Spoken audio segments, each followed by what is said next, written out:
ঢাকা শহর একদিকে উন্নয়নের দৌড়, অন্যদিকে নিঃশ্বাসে জড়িয়ে থাকা ধুলাবালি, ধোঁয়া আর বিষাক্ত গ্যাস। প্রতিদিন বেড়ে চলছে গাড়ির সংখ্যা, বিল্ডিং আর রাস্তার কংক্রিট। কিন্তু কোথায় সেই ছায়া, কোথায় সে শীতল বাতাস? আমরা জানি এই শহরে নিঃশ্বাস নেওয়া কঠিন হয়ে পড়েছে।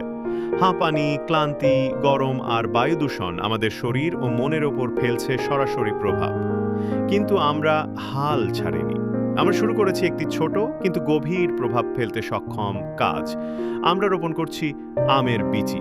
হ্যাঁ, তোমার খাওয়া আমের সেই বিচি যেটা তুমি ফেলেই দাও, সেটি একদিন বড় হয়ে দাঁড়াবে ছায়াময় গাছে। এই গাছ শুধু ফল দেবে না, দিবে অক্সিজেন, দিবে ঠান্ডা বাতাস, দিবে গরম রাস্তায় হাঁটা পথচারীর জন্য আরামদায়ক ছায়া। পাখিরা আশ্রয় পাবে এর ডালে, শিশুরা খেলবে এর নিচে, আর বাতাস হবে একটু হলেও নির্মল।